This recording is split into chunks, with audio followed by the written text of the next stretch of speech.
part of my special educational needs module, I was tasked with providing an in-depth account of a pupil from my teaching practice who displayed learning difficulties. This audio-visual presentation is a look at my own experience and interactions with said pupil. It consists of the student's profile, including his interests, hobbies and behaviours, an academic description and overview of his suspected learning disability, how the symptoms of this learning difficulty are presented in the pupil, and consequently his learning behaviours. I would then look at 4 separate examples of when specific differentiation strategies were needed for the pupil. These examples are from 4 separate lessons over the course of an 8-week scheme. Before I begin, I want to make it clear that the learning difficulty presented is suspected, and there was no record of any official diagnosis. This suspicion is, however, deeply informed by my own observations and interactions with the pupil, my cooperating art teacher's observations, interactions and knowledge of the pupil, objective opinions from a professional special needs assistant, and subsequent research done by myself. Whether my suspicions are true or not, it is important to understand that the pupil did respond well to any differentiation provided, and in that sense, I believe the pupil did need a differentiation plan in order to have the same opportunity of learning and making as his classmates. The student in question, Jack Gearan, is in first year at the Christian Brothers School in inner city Limerick. It is an all-boys school with roughly 490 students, and there are 18 pupils in his art class. Jack appeared to be moderately extroverted and seemed to mingle well with his classmates. I was informed by my cooperating teacher that Jack was very interested in video games and comics. Art was not his first choice, as he had wanted to do technology, but unfortunately didn't get a place in the class. He was very engaging in class, especially during any art history presentations, often asking me questions about the dates certain paintings were made. He was good at calculating and working logically. For example, during a lesson on drawing body proportions, although he didn't do exactly as I intended and used his entire page, he was able to calculate the correct measurements in relation to the size he began working at. He appeared to take in information, but his ability to follow certain instructions was lacking. His imaginative abilities and articulation were superior to most of his peers. Although there were no major incidents with behaviour, he appeared to be very distracting to other students in the class. He was very messy and disruptive with materials in practical lessons.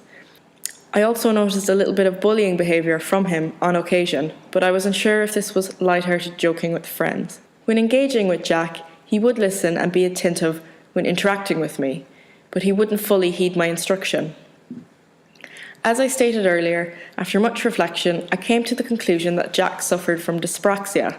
I noticed early on that he had difficulty writing, drawing and painting, and was very messy using tools and materials. Jack also displayed some symptoms of Asperger's. However, I will just be focusing on dyspraxia for this presentation, as the differentiation would have been focused around this specific learning disability. Dyspraxia is a developmental disorder of the brain in childhood that causes difficulty in activities requiring coordination and movement. It has no relation to muscle weakness or of low intelligence. It's a brain-based condition that makes it hard to plan and coordinate physical movement. Children with dyspraxia tend to struggle with balance and posture. They may appear clumsy or out of sync with their environment. Dyspraxia can affect social skills too. Children with dyspraxia may have immaturity, even though they typically have an average or above average intelligence. The symptoms Jack was displaying would place him in the constructional dyspraxia category. Children in this category would find it difficult to understand spatial relationships. They may have trouble copying geometric drawings, for example, or using building blocks. The scheme of work I developed for this first year class focused on developing the students' ability to interpret, imagine, and create simple narrative by constructing their own composition involving their own and their classmates' poses. The students were introduced to this by examining and describing still images of scenes from a variety of movies and TV shows, as well as cave, medieval and modern paintings. Throughout the 8-week project, they developed colour mixing and painting skills by examining a variety of styles in painting, including those explicit in the pop art movement and in films such as rotoscope films of Richard Linklater. The students learned how to create bold and striking compositions that would inspire a string of narratives. The objectives of the scheme were to encourage students to think about narratives through visuals by discussing, describing and investigating a range of scenes from film, TV and art, and subsequently imagining and creating a variety of new scenes both through drawing and from imagination, observation and through photography. To help students develop technical skills, concepts and techniques in photography, drawing and painting, to facilitate and explore possibilities of new narratives and scenes, to develop students' awareness of the significance of comprehensive visual and imaginative research of their subject matter and the importance of careful selection of appropriate use and application of colour and painting techniques in conveying space, depth and atmosphere, to help students see the broader potential uses in which they can make drawings, photographs and paintings as a point of departure for to inform and develop further work, and to give students an overview of the principles and concepts of pop art and other art forms to prompt discussion on the movement's historical significance. I began the project with a range of drawing activities in order for them to improve the drawing and observation abilities. It was during this time that I first began to notice Jack's differences from the rest of the group.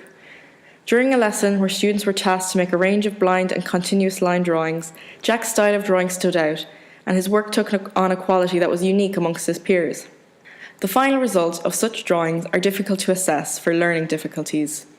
My attention was drawn to how he created lines, for example in this blind drawing shown, and his process of making them. His strokes were always short and quick. This style ran throughout Jack's practice over the course of the project. In terms of differentiation, however, I did not focus on Jack's practical ability in this lesson, but rather on his social interactions and his focus. I noticed early on that Jack would easily get distracted by others, and consequently was a distraction himself. This had an effect on his ability to work within the short time limits set for the activity. At this early stage in my placement, my differentiation strategies were underdeveloped, and I didn't successfully attend to these issues at the time. In hindsight, after research and reflection, I believe the best strategy in this scenario would be to pair Jack up with a more relaxed and quiet student and have him slightly separated from the group during the drawing activities. As the project progressed, I decided to move on to colour theory, mixing and application in order to prepare the students for their final paintings. My second notable lesson is taken from this time. The purpose of this lesson was to mix and apply an accurate and varied range of work onto an image taken from a film or TV scene. This activity exposed Jack's difficulties clearly. One of the objectives was to have the students develop their ability to work neatly within the lines on the image by taking their time and being careful handling brushes. Jack was very messy applying paint to the images and rushed through his work. As a result, his work is visibly looser and more careless in quality.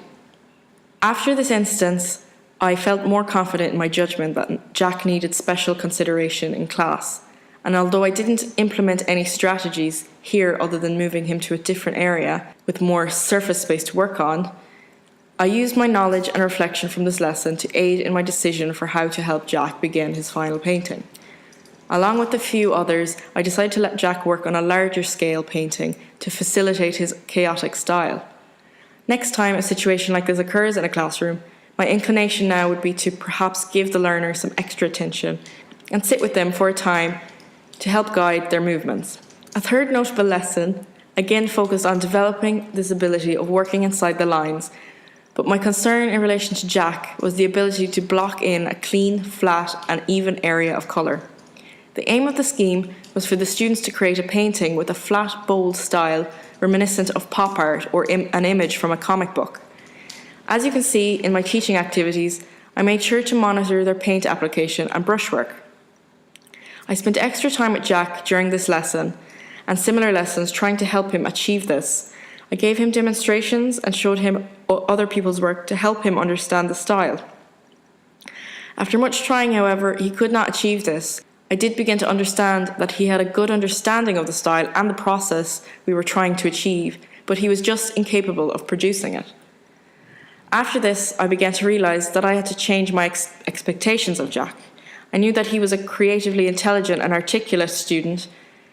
In this instant, dealing with a student who is showing clear motor disabilities, I am still unsure of how I can alter teaching strategies to help them achieve what is expected from a scheme. At the end of the project, one of my lessons focused on filling and refining the details of their paintings. In my teaching strategies, I incorporated that I had to observe and monitor the students and give them help with certain details. Again, I spent extra time with Jack during this lesson and gave him more one-to-one quick demonstrations. A successful differentiation strategy I used was to encourage Jack to use smaller paintbrushes, as he has a tendency to use much larger ones. This was mostly successful, as he did not want to use any of the very small paintbrushes, but chose a medium-sized one, and he was able to fill in the details of his painting. On reflection from this experience, I have come to a much better understanding of the importance of developing differentiation strategies for students with special educational needs. In order to successfully do this, I must be more aware and initiate gathering information on the student prior to starting a project. I do feel that in this case, the biggest change that occurred was with my own expectations. I had devised a scheme that would result in a certain quality that would appear in all the students' work. By the end, I found that Jack's painting displayed a uniqueness and painterly quality that made it stand out amongst the group. With this in mind, I think the best strategy to develop when teaching a student with a special need is to encourage and acknowledge their strengths and achievements.